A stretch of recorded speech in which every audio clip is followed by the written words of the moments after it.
Bismillahirrahmanirrahim. Assalamualaikum warahmatullahi wabarakatuh. Sebelumnya saya ucapkan terima kasih kepada Ibu Putri Desi Fitriani selaku dosen pengampu mata kuliah Pasar Modal Syariah. Langsung saja, perkenalkan, nama saya Ariyanti dengan NIM 11992200018 yang akan menjelaskan mengenai akad dan fatwa terkait pasar modal syariah. Berdasarkan Undang-Undang Nomor 8 Tahun 1995 tentang pasar modal, yaitu kegiatan yang berkaitan dengan penawaran umum dan perdagangan efek, perusahaan publik yang berkaitan dengan efek yang diterbitkannya, serta lembaga dan profesi yang berkaitan dengan efek. Pasar modal secara umum merupakan suatu tempat bertemunya para penjual dan pembeli untuk melakukan transaksi dalam rangka memperoleh modal. Penjual dalam pasar modal merupakan perusahaan untuk menjual efek-efek di pasar modal yang disebut emiten, sedangkan pembeli disebut investor. Nah, sekarang apa sih pasar modal syariah itu? Pasar modal syariah ini secara sederhana dapat diartikan sebagai pasar modal yang menerapkan prinsip-prinsip syariah dalam kegiatan transaksi ekonomi dan terlepas dari hal-hal yang dilarang, seperti contohnya riba, perjudian, dan spekulasi.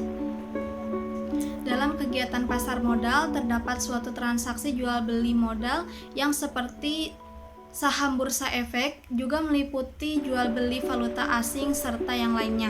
Di dalam Islam, jual beli hukumnya yaitu halal atau diperbolehkan.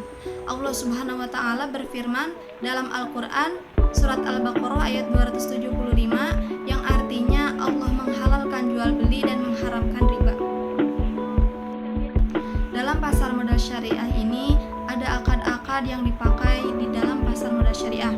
Yang pertama yaitu akad ijarah, akad di antara pihak pemberi sewa dan penyewa. Tujuan dari implementasinya akad ini yaitu untuk memberikan fasilitas kepada nasabah yang membutuhkan manfaat atas barang atau jasa dengan pembayaran tangguh. Objek sewa yang dapat ditawarkannya yaitu seperti properti, alat transportasi, dan multi jasa.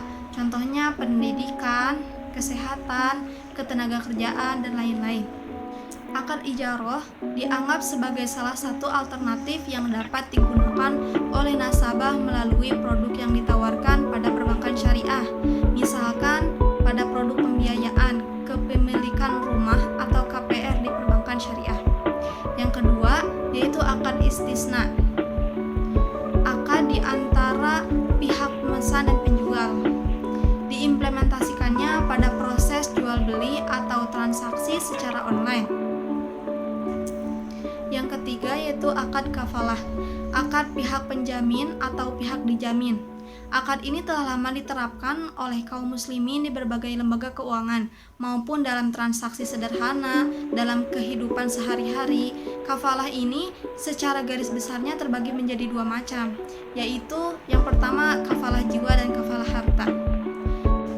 Yang keempat yaitu akad mudharabah, akad kerjasama di antara pihak pemilik modal dengan pihak pengelola usaha.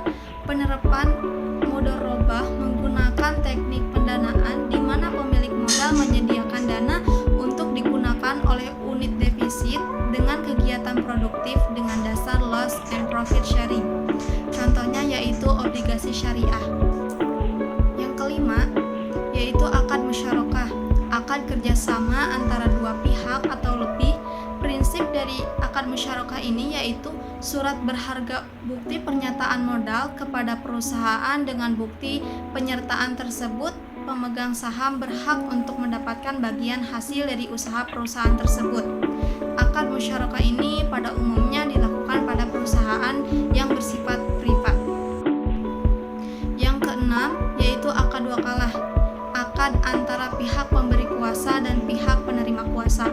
Produk yang dikeluarkan oleh investri syariah salah satunya menggunakan akad wakalah bil ujroh, di mana akad ini adalah sebagai dasar ketika pemberi pinjaman atau lender mengambil keuntungan agar terhindar dari riba. Selanjutnya, adapun fatwa DSN MUI tentang pasar modal syariah. Dalam prakteknya, fatwa DSN MUI yaitu salah satu rujukan guna kembangkan pasar modal syariah di Indonesia hingga saat ini. Terdapat 3 fatwa DSN MUI yang menjadi dasar pengembangan pasar modal syariah. Yang pertama yaitu Fatwa DSN MUI nomor 20 tahun 2001 mengenai pedoman pelaksanaan investasi untuk reksadana syariah. Yang kedua yaitu Fatwa DSN MUI nomor 40 tahun 2003 mengenai pasar modal dan pedoman umum penerapan prinsip syariah di bidang pasar modal. Dan yang terakhir yaitu Fatwa DSN MUI nomor 80 tahun 2011 mengenai penerapan prinsip syariah dalam mekanisme perdagangan efek bersifat ekuitas di pasar reguler bursa efek. Mungkin itu yang dapat saya sampaikan. Mohon maaf jika terdapat banyak kesalahan dan kekurangannya. Dengan harapan apa yang saya sampaikan teman-teman bisa memahami dengan baik mengenai akad dan fatwa yang terkait dalam pasar modal syariah. Saya ucapkan terima kasih kepada teman-teman